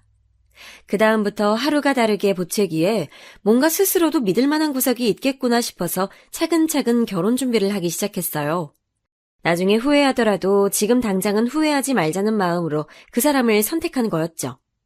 가족들은 얼마나 좋은 사람이길래 네가 그런 결정을 했냐면서 놀라워했어요. 다들 어서 빨리 상견례하고 싶다며 들떠 있었는데 다 같이 만나는 일이 생각보다 어렵더라고요. 그쪽 아버지가 유명한 강사인데 너무 바쁘셔서 상견례 날짜를 잡지 못하고 있던 터라 최대한 우리끼리 할 수 있는 것부터 준비하기로 했어요. 그렇게 어쩌다 보니 날짜를 알아서 잡고 식장까지 알아본 후에 상견례를 하게 됐습니다. 그쪽 식구들은 겉보기엔 매우 교양이 넘치는 것처럼 보였어요. 예의 있고 고상한 딱 그런 느낌. 아버지는 입시 강사에 어머니는 피아니스트, 형은 유학 중이라니 처음 볼 땐 참 대단한 집안이다 싶었죠. 그쪽에서 먼저 예상만큼이나 거창한 소개를 늘어놓은 이후 저희 집안은 어떤 일을 하는지 소개할 순서가 됐어요. 아빠는 지금 환경미화원으로 일하고 있다 말씀하시고 이어서 엄마 일을 소개하려고 하는데 그쪽 어른들이 잘못 들은 거냐는 표정으로 다시 되물으시더라고요. 네? 실례지만 방금 어떤 일이라고 하셨죠? 환경미화원 말이에요. 아이, 뭐가 잘못됐나요? 아, 그런 건 아닙니다만 저는 공직자 자리에 계시다고 전해 들었거든요. 그것도 꽤나 높은... 제가 깜빡 속았나 봅니다. 저런 말을 한 적이 없는데 무슨 소린지 싶어서 남자친구를 쳐다보니 본인은 그런 적 없다는 듯 순진무구한 얼굴을 하고 있더라고요. 죄송한데 저는 남자친구한테 그런 얘기를 한 적이 없어서요. 아빠는 환경미화원으로 오랫동안 일해오셨고요. 알고 계시던 것과는 다르지만 속인 적은 없습니다. 그러니 속았다는 그 말씀은 조금 불편하네요. 그랬구나. 불편했다면 용서하렴. 조금 당황스럽긴 해서 말이야. 아이, 뭐랄까, 이렇게 실제로 하시는 분은 처음 보기도 했고 그래서. 아니, 살면서 환경미화원을 실제로 못 봤던 사람도 있을까요? 저렇게 당황하는 게 저로선 이해가 안 가더라고요. 당황했다고 하더라도 입 밖으로 꺼내는 것도요. 분명 그건 우리 집을 무시하고 깔보려는 의도였다는 게 확실했습니다. 이어서 나머지 가족들이 자기소개를 할 동안 그쪽 식구들은 충격에서 못 헤어나오겠다는 표정으로 가만히 듣고만 있었어요. 아빠도 이 같은 변화를 눈치채셨는지 어느새 말씀이 사라지셨고요. 엄마와 동생은 고개를 푹 숙이고 있더라고요. 하루라도 빨리 결혼을 서두르자던 사람들이 환경미화원이라는 말 하나에 갑자기 꿀먹은 벙어리가 된 게 기가 차더라고요. 아빠는 당신 직업에 누구보다 자부심을 갖고 계시던 분이었는데 말이죠. 저는 참지 못하고 말씀 도중에 끼어들어 그쪽 부모님께 질문을 했습니다. 실례지만 아까 말씀하신 게 계속 마음에 걸려서요. 한 가지만 여쭤봐도 될까요? 혹시 환경미화원이 강사나 피아니스트보다 훨씬 안 좋은 일이라고 생각하시나요? 저는 최대한 정중히 물었다고 생각했는데 한순간 찬물을 끼얹은 듯 분위기가 가라앉았습니다. 아차 싶었지만 뭐 끼얹은 물을 주워 담을 수 있나요? 답을 기다리는데 앞에 있던 남자친구가 부족한 말솜씨로 부모님을 변호하기 시작했어요. 미경아, 진정해. 우리 부모님은 그냥 당황하신 거야. 자기 부모님을 비웃거나 비하하는 의도가 절대 아니었다고. 당황은 왜 하는데? 당황해야 하는 지점이 대체 뭔데? 그래. 넌 애초에 왜 그런 거짓말을 한 거야? 난 공무원의 기억도 꺼낸 적 없다고. 제 성남 불길이 남자친구로 번지자 아무 말 없던 예비 시아버님이 나서셨습니다. 의도와 다르게 질문이 오해를 산 것 같네요. 말씀하신 그런 뜻은 아니고 해당 직업이 일반적으로 경제적 여유 있다고 생각하긴 어려워서 그랬습니다. 아이들이 아직 어리니 아무래도 집에서 도움을 받아야 할 텐데 그 부분을 해결하실 수 있을까 하는 아주 작은 걱정 때문에요. 아니, 이게 무슨 소리죠? 환경미화원이 경제적으로 어려울 거라니 교양 있는 척했지만 사실은 정말로 무지한 사람들이라는 걸 이때 알아차려야 했어요. 불같은 저는 또다시 참지 못하고 나서버렸네요. 환경미화원은 꼭 필요한 직업이기에 그만큼 벌이도 적지 않다는 것과 오랫동안 일하신 베테랑이기에 다른 사람들보다 훨씬 더 버는 것. 가족 수만큼 추가 수당도 있기에 아빠 혼자만 일해도 우리 가족 모두 잘 먹고 잘 살 수 있다는 얘기를 마음껏 쏟아냈어요. 그렇지만 제 얘기를 한 귀로 흘리는 듯한 그쪽 식구들을 보면서 도중에 깨달았습니다. 돈이 중요한 게 아니라 사실은 그런 직업을 가진 사람을 사돈으로 맺고 싶지 않다는 체면이 중요했던 거예요. 하지만 그걸 티낼 순 없으니 우회적으로 말한 거겠죠. 전 제 입으로 아빠에게 한 번 더 상처를 준 것 같아서 왈칵 울고 싶은 마음뿐이었어요. 남자친구 가족들은 우선 이 결혼에 대해 조금 더 생각해보잔 말을 끝으로 일어섰습니다. 저희가 먼저 일어섰어야 했는데 그마저도 그쪽한테 진 기분이었네요. 그날 집으로 돌아가서 아빠가 조용히 저를 부르셨습니다. 그리고선 저에게 미안하다고 하시면서 결혼을 하고 싶다면 당신들은 괜찮으니 괴념치 말고 준비하라고 말씀하셨어요. 제가 그쪽에서 얼굴 들고 살 수 있을 정도는 되게 지원해 주실 거라면서요. 갑자기 죄인이 된 것처럼 말하는 아빠를 보니 이 결혼은 절대 하면 안 된다는 생각이 들면서 정신이 차려지더라고요. 주위에 결혼한 사람들 말 들어보면 다들 똑같이 그래요. 고부 갈등이든 시댁 갈등이든 싸울 때 싸우더라도 앞으로 나아질 거란 희망 아래 같이 살 수 있는지 없는지를 결정하는 건 남편의 몫이라고요. 중간에서 얼마나 중재를 잘해주는지에 따라서 앞날이 결정된다는 말이더라고요. 아직 식을 올린 건 아니지만 저희도 크게 다를 바 없었죠. 남자친구는 상견례 때 믿음직스런 모습을 보이지 못했고 이미 저는 우리 가족을 욕보였다고 생각했기에 결혼 생각이 아예 사라졌고 또 그쪽 집안은 그 뒤로도 저희 아빠 직업을 들먹이며 결혼을 반대했으니 무엇 하나 관계가 개선될 여지가 없었습니다. 그런데 남자친구는 이상하리만큼 결혼에 대한 강한 의지로 저를 계속 설득했어요. 정말 미안해. 지금 나한테는 당장 두 집안을 화해시킬 능력이 없어. 그렇다고 너랑 헤어질 자신도 없고. 이제 결혼하자고 보채진 않을 테니까 그럼 우리 일단 같이 살기만 하자. 어때? 집에는 말 안 할게. 알잖아. 난 우리 부모님이랑은 다르다는 거. 동거에 대해서 깊게 생각해 본 적 없기에 몇 번을 거절했지만 남자친구는 그때마다 퇴근길, 주차장, 집 앞에서 기다리며 간곡히 부탁했어요. 나중에는 술에 취해서 무릎 꿇고 빌더군요. 애처럼 엉엉 울음을 터뜨리곤 한번 봐달라 하면서요. 그때 기억을 떠올리면 꼴도 보기 싫은데 이렇게 애원하는 모습을 보면 그래 얘가 무슨 잘못이야 라는 생각만 들더라고요. 아직까지 남자친구를 사랑하고 있던 저는 결국 백기를 들 수밖에 없었고 부모님께 죄송했지만 바로 남자친구 자취방에서 동거를 시작하게 됐습니다. 저희 집에도 우선은 비밀로 하고 친구 집에서 잠깐 산다고 둘러댔네요. 그런데 막상 함께 살아보니 그것만으로도 정말로 결혼한 느낌이 나더라고요. 남자친구는 전보다 더 지극정성으로 저를 살폈어요. 그러다 보니 저도 사람인지라 화를 잇게 되더라고요. 그때만큼은 이대로 살아도 나쁘지 않다고 생각될 만큼이요. 하지만 절대로 넘어갈 수 없는 문제는 남자친구 집안이 절대로 호락호락하지 않다는 거였습니다. 남자친구가 연락이 끊기자 회사로 연락을 해오더니 저에겐 남자친구를 숨겼냐고 문자를 보내오거나 하다못해 경찰서에 실종신고까지 하더라고요. 다 큰 아들에게 왜 이리 집착하는지 곁에서 보기에 무서울 정도였어요. 한 번은 그쪽 어머님이 저희 가족이 자주 가는 단골 음식점 앞에 서 계신 거예요. 글쎄 상견례 때 제가 그 음식점에 대해서 스치듯 얘기했는데 그걸 기억하고 오신 겁니다. 그날 하필이면 회사 사람들과 회식하러 간 자리였는데 말이에요. 아마도 어머님은 제 일행이 누군지 모르셨겠죠. 그래서 저를 알아보시자마자 제 팔을 붙잡고 다짜고짜 물으시더라고요. 너지? 네가 숨겼잖아. 우리 아들 어디 감췄어? 갑자기 와서는 무슨 소리 하시는 거예요? 네가 꼬등인 게 아니고서야 애가 갑자기 죽겠다느니 다신 찾지 말라느니 그딴 소리를 하고 집을 나가? 어디 있는지 당장 말해. 아니면 내가 네 아빠 무슨 일 하는지 여기 있는 사람들한테 전부 말해버릴 테니까.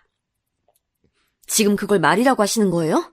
우리 아빠가 환경미화원인 게 흠집이라도 돼요? 말해요, 말해. 그리고 그쪽 아들 돌려보낼 테니까 이렇게 무례하게 찾아오지 마세요. 뭐야? 아주 없는 집 구석에서 자라서 그런지 예의도 밥 말아먹었네. 너희 집안이 그따위면 감히 나한테 그러면 안 되는 거다. 응? 사람이 같은 밥 먹는다고 다 같은 사람이 아니라고. 회사 사람들 앞에서 수모를 당한 것도 너무나 속상했지만 더 화나는 건 그쪽 집에서 자꾸만 아빠의 직업을 비하하는 거였어요. 속이 상하니 입맛도 없어서 먹는 둥 마는 둥 한 채로 집에 갔습니다. 그리고선 남자친구에게 이제 그만하자고, 이 결혼 없던 일로 하자고 울며 말했어요. 그러자 남자친구는 이제 더는 안 되겠다는 듯 처음으로 집안 얘기를 해줬습니다. 사실 본인 집은 소문처럼 잘 나가는 집안도 아니고 오히려 금전적으로 많이 시달리는 상황이라네요.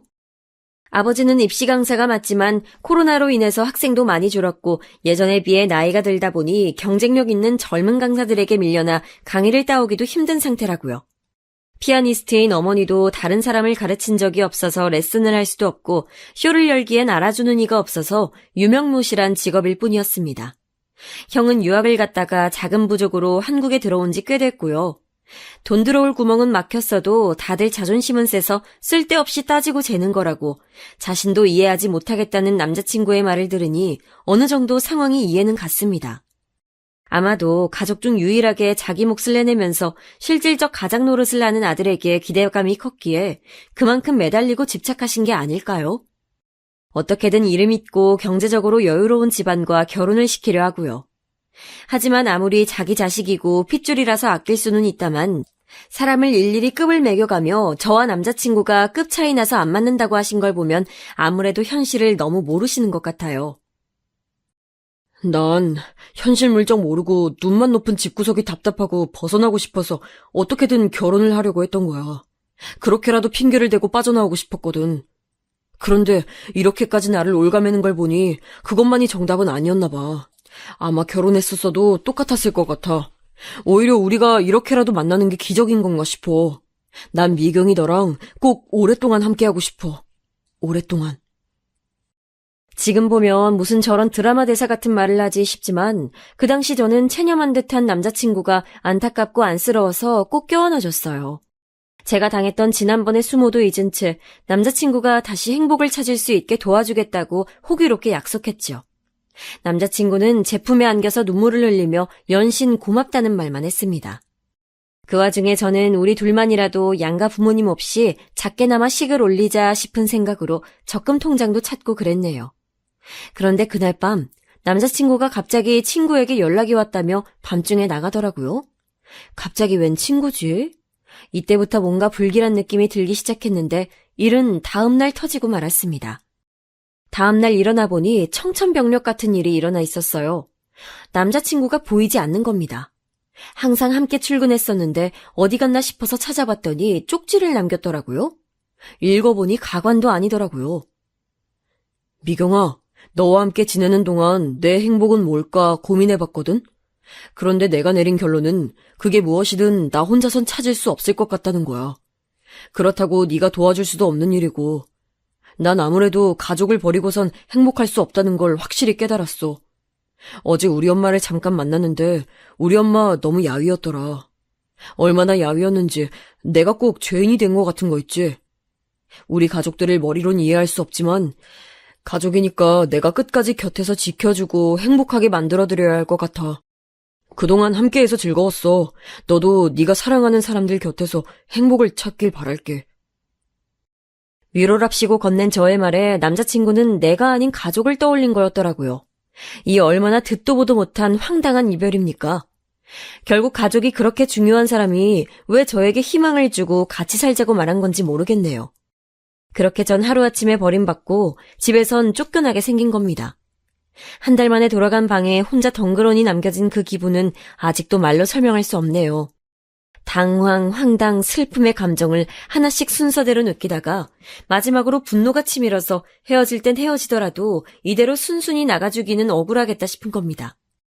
남자친구가 그림을 모으는 고상한 취미가 있는데 가장 아끼는 거실 그림에 이별 편지를 써두고 나왔죠. 할 말이 많아 장문으로 적다 보니 어느새 그림의 반을 빼곡히 채우더라고요. 그렇지만 이 정도는 해줘야 우리의 작별 인사지 싶어서 끝까지 할 말을 전부 적었습니다. 그러고 나서 이틀 후 회사로 출근하는데 그날따라 뒤통수가 따가운 겁니다. 한껏 뜨거운 눈길을 받으며 자리에 앉았는데 평소 눈치 없기 백단이라 거리두고 있던 옆자리 직원이 이야기를 해주더라고요. 미경 씨, 그렇게 힘든데 왜 말을 안 했어? 네? 힘들다니 그게 무슨 소리예요? 지금 회사 안에서 그게 가장 화두야. 미경 씨가 집 형편이 너무너무너무 어려워서 상견례 이후에 파혼당했다고. 얼마나 어려우면 그래. 인사부에 준호 씨랑 결혼하려고 했던 거라며. 그치? 둘이 만나는 줄은 전혀 몰랐네. 하긴 준호 씨가 집안이 좋긴 하지. 뭐라고요? 이 소리를 듣는데 누군가 머리를 후라이팬으로 힘껏 내려친 기분이었어요. 딱 보아하니 혹여라도 제가 본인 집안 사정에 대해 말할까봐 미리 선수친 거더라고요. 기분은 더럽지만 애써 대응하지 말자는 마음으로 일에만 집중했지만 워낙 평온한 회사라서 자주 없는 일이 생기니 오히려 더 시끌벅적해졌어요. 가난하다, 파혼당했다 등의 소문은 크게 신경 쓰지 않지만 함께 회사를 다니는 남자친구의 정체가 드러나니 그게 가장 싫더라고요. 본인이 그렇게 공개하고 싶어서 티를 내더니 결국 마지막에 이 사단을 만들었구나 싶고요. 그렇게 친한 동료들, 안 친한 동료들 가릴 것 없이 하루 종일 각종 입방아에 올라가며 시달리다가 2달 만에 집으로 돌아갔습니다. 가족들에게 그동안 있었던 일을 다 사실대로 말했어요. 우리 가족한테 상처 준 집안 사람인데 바로 헤어지지 못해서 죄송하다고 말하고선 끝은 안 좋았지만 그래도 그렇게 살아보니까 미련은 없다고 말했습니다. 이야기를 묵묵히 듣던 가족은 사실 제가 남자친구와 있던 걸 알았지만 그래도 돌아와서 기쁘다며 웃어주었죠. 나중에 동생에게 듣기론 아빠는 제 상견례 이후 결혼을 취소한 게 당신 탓인 것만 같아 그동안 잠도 제대로 못 주무셨다고 하고 엄마도 그런 아빠를 보며 많이 힘들어하셨대요. 그것도 모르고 집을 나간 제가 스스로 한심해서 너무 죄스러웠어요. 액땜 아닌 액땜을 했으니 앞으로 갚아나가면서 다시 열심히 살아가자라고 몇 번을 다짐했습니다. 그런데 다음날 출근하고 보니 또 커다란 산 하나가 도착해 있더라고요. 제 책상 근처로 사람들이 몰려있는 겁니다. 다가가서 보니 남자친구 집 거실에 걸려있던 그림이었어요. 제가 쓴 이별 편지에 또 답장을 적어서 회사 사람 모두가 볼 수 있도록 친히 제 자리에 둔 겁니다. 정말이지 지극정성이죠. 너같이 한심하고 이기적인 인간은 그 미칠 듯이 사랑하는 가족 곁에서 떠나지 말고 평생 꼭 붙어서 살았으면 좋겠다라는 식으로 적어뒀는데 본인은 애초에 사람들에게 보여줄 걸 의식하고 혼자 절절한 사랑을 한 것처럼 다음 생에서라도 만나자는 낭만식의 답장을 써두었네요. 거기다 이걸 본 회사 사람들은 모두 절 동정하는 듯한 눈빛이었어요. 집이 가난에 차인 비련의 여주인공쯤으로 보고 있는 거였죠. 그게 더 열이 받고 부글부글 속이 끓었습니다. 미경 씨 너무 불쌍하다. 그치? 얼마나 집이 가난하면 저런 일까지 겪고? 나 같으면 살기도 싫겠네. 아무렇지 않게 들려오는 회사 사람들의 화장실 뒷담화는 저를 더 미치게 만들었고요. 무슨 수를 써도 아무것도 일이 손에 잡히지 않았습니다. 그냥 이건 곧 나를 그만두게 하려는 심산이구나 싶어서 남자친구를 바로 찾아갔습니다. 제가 올 줄 어느 정도 알았다는 것처럼 침착한 얼굴로 맞이하더라고요. 어차피 다 소문날 대로 난 사이니 가릴 것도 없겠다 싶어서 회사 아래층 카페에서 만났어요. 오랜만이다. 못 본 동안 잘 지냈어, 미경아? 못 본 지 나흘 됐으면서 뭔 소리야. 왜 자꾸 유치하게 회사에다 미리 손을 쓰지? 그렇게 안 하면 내가 네 비밀에 대해 떠들어댈까봐 불안해서 못 살겠어? 그러고 보니 너희 집 잘 산다는 소문도 네가 낸 거 아니야? 제 말에 남자친구는 아무 대답도 못하더라고요. 설마 했는데 남자친구는 툭 하면 자신을 포장하는 거짓말을 해가며 원하는 이미지를 만들어갔던 거였어요. 그래서 본인의 부모님에게도 거짓말을 통해 멋진 아들을 흉내내고 있지도 않은 경사를 만들어서 기대치를 한껏 높여온 거더라고요. 그러니 어머님의 아들 사랑이 그렇게 깊었던 것도 평소에 본인이 인기가 차고 넘쳐서 훨씬 좋은 조건의 여자를 만날 수 있다는 식으로 이야기해왔기 때문이고요. 진실을 알고 나니 그저 순수하게만 느껴졌던 남자친구의 모든 것들이 한순간 끔찍하게 느껴졌습니다. 대체 나한테 뭘 원하느냐고 물으니 그런 거 없다고 대답하더라고요. 그냥 지금 이 순간의 곤경을 벗어나기만 하면 된다고요. 저는 마지막으로 저와 만났던 건 진심이냐고 아니면 그것조차 너의 이미지를 위한 거냐고 물었습니다. 쉽게 대답하지 못하더니 겨우 하는 말이 제가 회사 내에서 평판이 좋기에 더 만나고 싶었던 건 사실이래요. 기가 막힌다 진짜. 나도 솔직하게 말하는 거야. 네가 그걸 원하는 것 같아서. 난 네가 되게 괜찮게 사는 줄 알았지. 씀씀이도 크고 하고 싶은 거 다 하면서 즐기며 사는 것 같기에 집도 잘 사는 줄 알았다고요. 하지만 부모님이 조건을 많이 보는 건 사실이라 우리가 결혼까지 못 간 거라고 덧붙이면서요. 왜 그 드라마를 보다 보면 가끔씩 상대방한테 물을 던지는 장면이 있잖아요. 아무리 허구라고 해도 어떻게 공공장소에서 저러냐면서 현실성 없다고 생각했는데 이제 보니 그 정도면 약과였어요. 전 물컵을 아예 얼굴에 세게 던지고 싶은 걸 꾹 참았습니다. 그리고선 알겠다 하고 이제 날 좀 내버려두라고 말한 채 자리에서 일어섰어요. 그랬더니 남자친구가 마지막은 아름답게 이별하자면서 악수하자고 손을 내밀더라고요. 드디어 아예 미친 건가 싶고 이렇게 악수를 하기엔 저도 미친 사람이 될까봐 마치 뺨을 때리듯 그 손을 세게 내려쳤어요. 정신 차리라는 의미로요. 퍽 소리가 카페에 울렸고 그 안에 모든 사람들이 우리를 쳐다봤습니다. 뭐 때릴만 했으니 때렸고 소리 날만 했으니 난 거라 전 별 상관 안 했습니다. 남자친구 얼굴만 붉게 달아올랐을 뿐이고요. 그렇게 쓸데없이 체면을 중시하니 나이 먹고도 양치기 소년으로 살지 싶더라고요. 자리로 돌아오면서 곰곰이 생각을 해봤는데 아무래도 이대로 넘어가기엔 억울했어요. 남자친구가 꾸며낸 그 사소한 일들 때문에 그동안 저와 우리 가족은 듣지 않아도 될 모욕과 상실감을 느낀 거잖아요. 어떻게 해야 그 사람한테 큰 한 방을 먹일 수 있을까? 어떻게 해야 그 가족들한테 내가 느낀 것만큼 수치심을 줄 수 있을까? 몇 날 며칠 동안 고민했습니다. 그렇게 생각해낸 게 제가 할 수 있는 최선의 방법 한 가지였어요. 소문을 그렇게 좋아하는 사람이라면 나도 똑같이 소문을 내줘야겠다 싶더라고요. 그래서 바로 양치기 소녀가 되어 몇 가지 계획을 짜기 시작했습니다. 유치하긴 해도 그 사람한테 가장 잘 먹힐 방법으로요. 우선 입이 가벼운 옆자리 직원에게 고민이 있다면서 만나자고 했습니다. 뭔 일인지 몰라도 역시나 흔쾌히 승낙했어요. 둘이 만난 술자리에서 전 그동안 회사에서 힘들었던 점을 허심탄회하게 이야기했어요. 그만둘까 고민 중이라고 하니 그럼 뭘 하며 먹고 살 거냐고 묻더라고요. 옳다구나 싶어서 저는 굉장히 비밀스럽게 말했죠. 옛날에 할아버지가 회사를 다니셨을 때 사두었던 자사 주식이 엄청나게 급등해서 노년까지 쓰고도 남을 유산을 물려주셨다고요. 동료는 처음엔 믿지 않았지만 제가 아빠와 주고받은 문자를 직접 두 눈으로 확인하니 금방 믿더라고요. 집에 있던 동생이 도와준 탓에 손쉽게 문자라는 증거를 만들 수 있었으니 다행이죠. 동료는 어쩐지 제가 너무 자유로워 보였다며 아쉬울 거 없는 사람처럼 회사를 다니길래 이상하다 생각한 적이 있다고 하네요. 저는 이 사실을 비밀로 해달라고 덧붙이고선 언제든 그만둘 준비가 되어 있지만 이렇게 불명예스럽게 그만두면 할아버지 뵐 면목이 없을 것 같다며 슬픈 연기를 했어요. 그랬더니 동료도 제 일처럼 같이 슬퍼해줬네요. 평소엔 무슨 일이 있어도 한 발짝 떨어져서 참견하던 사람인데 제가 돈 있는 집의 자식이라 하니 감정이입이 더 잘 되나 보더라고요. 며칠 뒤 저는 차근차근히 나머지 계획을 이행해 나갔어요. 회사 사람들이 쓰는 인터넷 커뮤니티에도 익명으로 글을 올렸거든요. 바로 유추할 만한 내용은 빼고서 우리 회사에 알짜배기 자산가가 있는데 아무도 모르는 것 같다고 썼죠. 다음날 옆자리 동료가 글을 확인하고 나서 사람들한테 이야기하고 다녔는지 몇 사람이 그 글 주인공인지 묻더라고요. 정말 맞아? 사실대로 말해줘요, 미경씨. 아니에요. 그럴 리가요. 아, 왜 이런 소문이 나는지 모르겠네요. 전 곤란하다는 표정으로 아니라고 둘러대고선 그 동료에게 가서 비밀이라고 했는데 왜 주변에 말했냐며 아주 살짝 타박했네요. 이로써 확실해졌으니 회사 사람들 전부가 알기까진 얼마 걸리지 않을 테죠. 그게 거짓이든 진실이든 상관없었어요. 어차피 개인사 분명한 사람들이니 한동안만 화제되다가 사그라질 거고 누군가 자세히 묻는다면 그건 그냥 소문이었을 뿐이라고 둘러대면 되니까요. 그 다음엔 조금 더 수월했어요. 오며 가며 몇 번 마주쳤던 별로 친하지 않은 인사부 사람과 우리 팀 몇 명이 점심을 먹고 있기에 같이 먹자면서 먼저 다가갔습니다.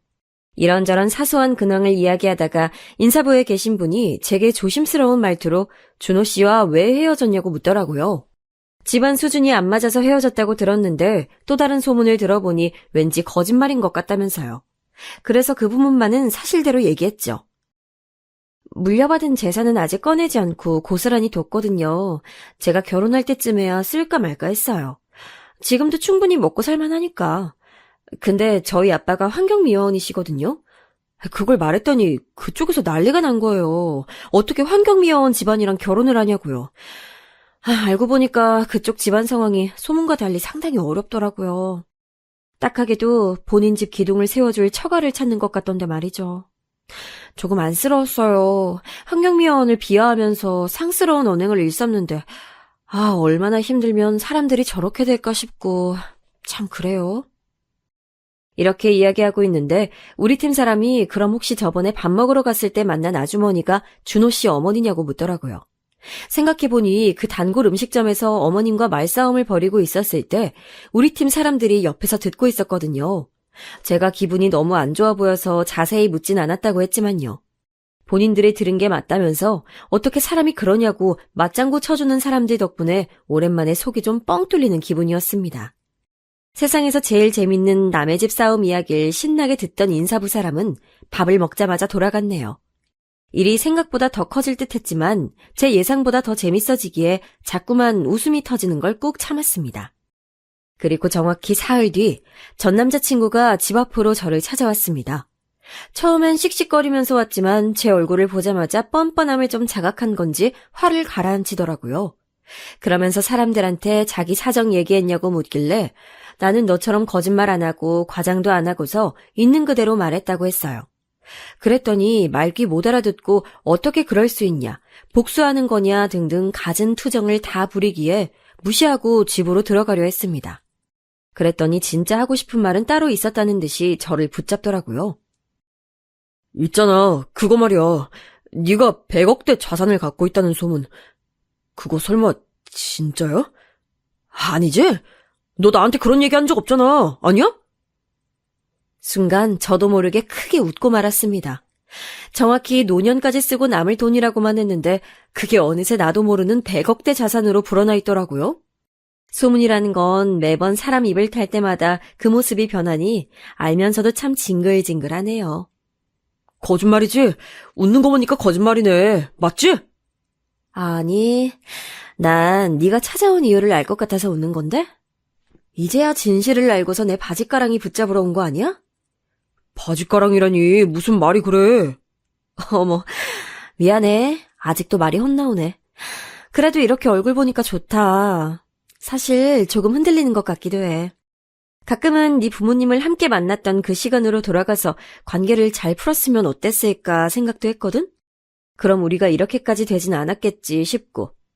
너도 이렇게 찾아온 걸 보면 내가 밉지만 조금은 그리워했다고 생각해도 되나? 나도 내 마음 잘 모르겠다. 어쨌든 조심히 가. 안절부절 못하는 전 남자친구를 두고서 보란듯 콧노래를 부르며 집 안으로 들어왔습니다. 일부러 마음이 남은 척해서 헛된 희망을 주고서 매달리면 그때 다시 한번 걷어차고 싶었거든요. 마지막에 전 남자친구의 넉나간 얼굴을 보니 어느 정도 효과가 있었던 것 같아요. 그렇게 그간 있었던 일들을 가족들에게 신나게 얘기했더니 나이 먹고 그게 무슨 유치한 짓이냐며 잔소리하시네요. 그렇지만 이내 다 같이 웃음을 터뜨리고 말았어요. 죄 지은 것도 아닌데 뭐 진지할 거 있나요. 특히 동생이 엄청 통쾌해하기에 그게 참 웃겼네요. 그러니 부모님도 내심 조금은 후련하지 않을까 싶었죠. 그런데 전 남자친구 쪽은 제 생각보다 이 거짓말에 대해 꽤나 진지했나 봐요. 그로부터 며칠 후 갑자기 연락해서는 같이 살던 집에 두고 간 게 있다면서 짐 챙기러 오라고 하더라고요. 생각해보니 옷 몇 가지를 두고 온 게 맞는 것 같아서 동생을 데리고 함께 갔습니다. 그런데 집 들어가자마자 깜짝 놀랐네요. 제가 혼자 오는 줄 알았는지 전 남자친구와 아버지, 어머니가 다 같이 계시더라고요. 얼떨결에 다시 한번 상견례를 하는 기분이었어요. 전 남자친구는 다시 만나고 싶다는 제 거짓말을 진짜로 믿었던 거예요. 가자마자 전 남자친구는 웃으며 제게 꽃다발을 안겨줬어요. 왔니? 미경아, 여기 네가 좋아하는 꽃 사왔어. 그 자리에서 꺾어버리려다 우선은 참았습니다. 그리고 그렇게 어색하게 마주 앉았는데 그쪽 아버지가 처음 듣는 사근사근한 목소리로 그동안 잘 지냈냐고 묻더라고요. 아니, 뭐 잘해준 것도 하나 없으면서 왜 그렇게 잘 지냈냐고 물어들대는 건지, 왜 저를 불러낸 건지 살짝 예상은 갔지만 저도 모른 척 대화를 주고받았어요.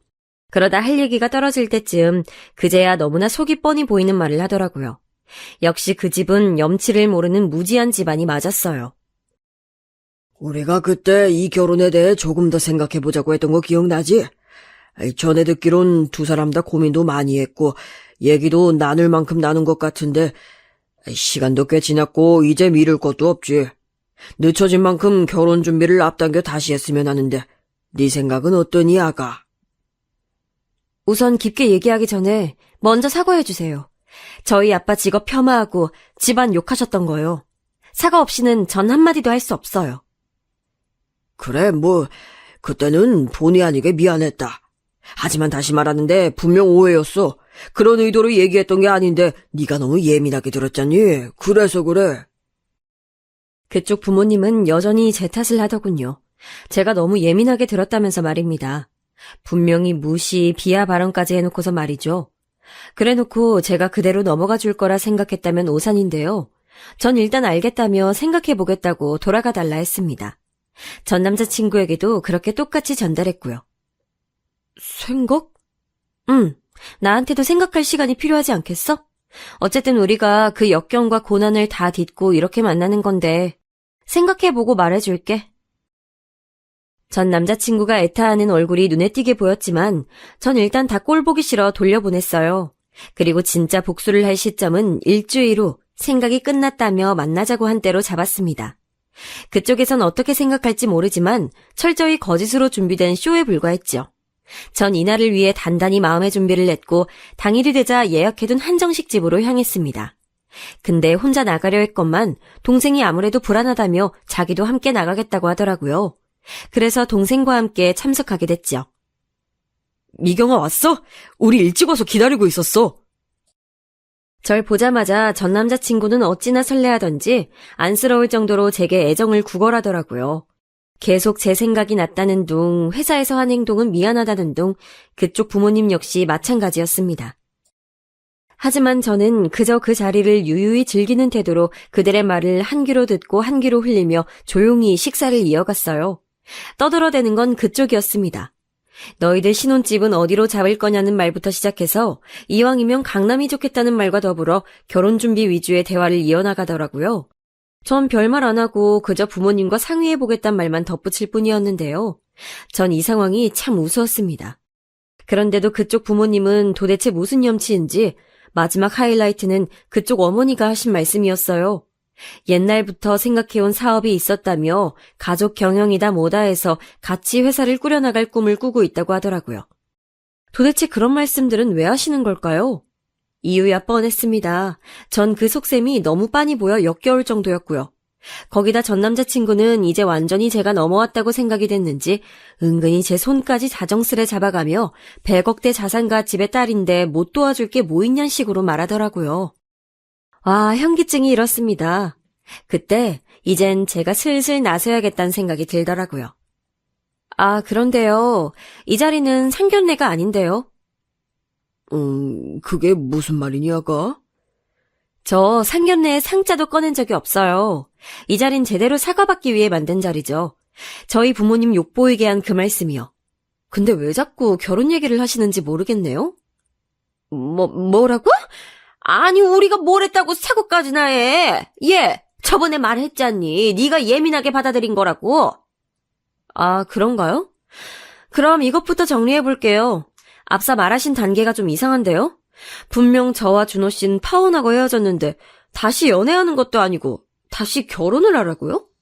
이번에도 준호 씨한테 또 말을 이상하게 전달받으신 거 아니에요? 전 준호 씨와 결혼 같은 거 할 생각이 추호도 없는데요.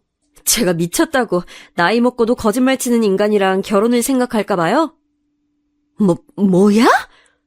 저기 미경아, 왜 그렇게 얘기해? 분명 너도 생각해보겠다고 했고 나한테. 아, 그게 혹시 내가 결혼을 한다는 의미로 받아들여진 거야? 미안하지만 난 그럴 생각이 없는데. 그랬더니 그쪽 부모님이 적잖이 당황한 듯 말을 흐리시더라고요. 얼굴이 순식간에 붉어져 무슨 말도 못하고 허둥지둥 거리는데 보기 좋았습니다. 전 남자친구도 크게 당황하며 저를 말리는데 아마도 본인 부모님한텐 분명 제가 자신을 미치도록 좋아하고 헤어질 수 없다며 호언장담이라도 해놓은 것 같았습니다. 그러니 저렇게 저쪽에서 당당히 강남 아파트니 사업이니 하는 말들을 늘어놓을 수 있었을 테니까요. 전 그 부분이 참 어이가 없었습니다. 어쩌면 사람이 이토록 한결같을 수 있을까요? 뭐야, 너 정말로 또 지어낸 거야? 그 버릇 언제 고칠래? 이번엔 또 뭐라고 말씀드렸는데? 제발 그만 좀 하자. 그놈의 돈 보고 이러는 거 뻔히 아는데 그래도 최소한 사람답게 살아야지. 한 집안이 다 나이값 못하고 살면 어떡해? 미경아. 아가, 너 말하는 두가 어른한테 그게 뭐니? 아직도 우리한테 오해가 있는 것 같은데 흥분하지 말고 일단 앉아서 얘기하자. 그리고 아무리 화가 나도 어른한텐 그래서는 안 되는 거야. 이 와중에도 훈계를 하고 싶으시다니. 전 똑바로 두 눈을 마주뜨고 바라보다 도저히 안 될 것 같아 그냥 일어서 버렸습니다. 근데 갑자기 그쪽 어머니와 전 남자친구가 절 억지로 붙잡고 앉히려 하더라고요. 순간 당황스러운 나머지 몸이 휘청였습니다. 그런데 그때까지 꾹 눌러 참고 있었던 것 같은 동생이 갑자기 미친 듯 달려들더니 그 가족에게서 저를 떼어주더라고요.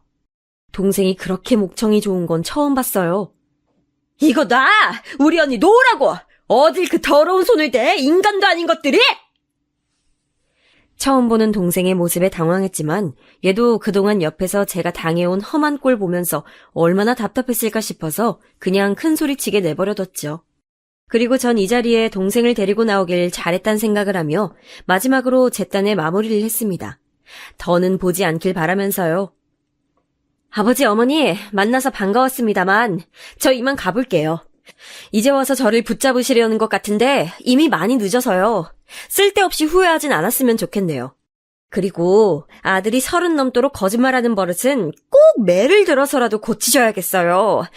저희 아빠가 말하길 사람이 버린 쓰레기는 치울 수 있어도 쓰레기 사람은 치우기 힘들다고 했거든요. 이렇게 마주보는 것조차 너무나 비위가 상해서 말이에요. 그리고 마지막으로 저 아가 아니거든요. 그럼 가볼게요. 그런데 참 사람이 이렇게 말했다면 정말 끝이라는 걸 알아야 하잖아요. 그댁 부모님들 제가 얕봤더라고요. 얕봐도 한참 얕봤던 게 분명합니다. 글쎄 저 다니는 회사에 오셔서는 다시 한번 생각을 해보라는 둥 우리 아들을 아직까지도 잊지 못하는 거 다 안다는 둥 거의 무슨 어딘가에 세뇌를 당한 사람처럼 바지가랑이를 붙잡고 늘어지더라고요. 그제야 알았습니다. 이 집안 문제점은 아들에게만 있는 것이 아니라 그 아들을 교육한 부모에게도 있다는 것을요. 그쪽 부모들은 저를 통해 정말 한 몫이라도 잡아보고 싶었던 건지 끈질기게 달라붙었어요. 회사로 저희 집 앞으로 심지어 제 부모님까지 찾아갔지 뭡니까? 아이고 사돈 잘 지내셨어요? 제가 그동안 연락이 너무 없었죠. 다름 아니라 우리 애들 둘이 서로 오해가 있어서 아직 못 합치고 있는데 이럴 때 우리 어른들이 나서면 어떨까 싶어서요. 아빤 그때 정말 크게 당황하셔서 한참이나 그쪽 어머니를 멀거니 바라보셨다고 해요. 그리고선 안 되겠다 싶으셨는지 길에서 크게 버럭 소리를 지르셨다고 합니다. 다신 내 딸 귀찮게 하지 말라고 당신들 속셈 빤히 보이니 더 이상 그 더럽고 추한 욕망 드러내지 말라고요. 아빤 그렇게 해야 이 사람들이 거머리 같은 행동을 그만둘 것 같았다고 합니다. 아빠가 길거리에 있는 사람들이 다 볼 만큼 크게 떠렁떠렁 소리를 질러대니 그제야 그쪽 어머닌 부끄러움을 알고 쏜살같이 도망쳤다고 하더라고요. 그 후론 저희 앞에 나타나지 않았고요. 아무쪼록 마무리는 저희 아빠가 깔끔하게 해주셨어요. 그리고 허둥지둥 도망가는 그쪽 어머니의 모습을 끝으로 그렇게 그 가족과는 완전히 이별할 수 있게 됐습니다. 모든 연락을 차단하고 제 인생에서 아예 지워버리기 위해 갖은 애를 다 썼어요. 그래도 조금은 복수했다는 마음에 통쾌했지만 한편으로는 씁쓸함이 크더라고요. 이렇게까지 했어야만 하는 제 자신이 안쓰러워서요. 하지만 움직이지 않았다면 그대로 실망하는 일이 있었겠죠. 그 뒤로는 별일 없었습니다. 어쩌다 보니 제가 먼저 회사를 그만뒀는데 얼마 안 돼서 그 사람도 그만뒀다고 하더라고요.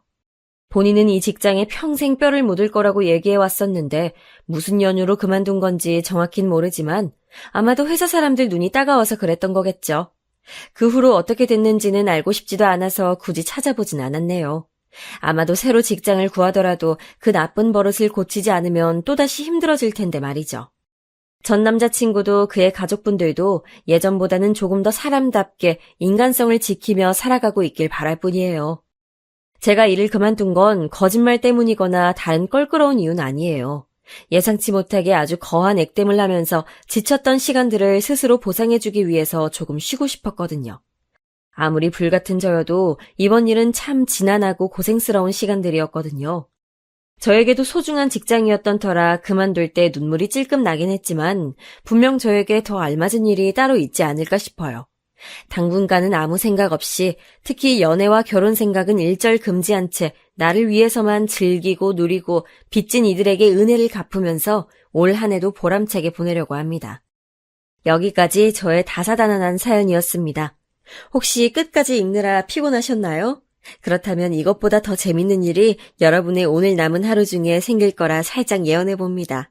봐주셔서 감사합니다.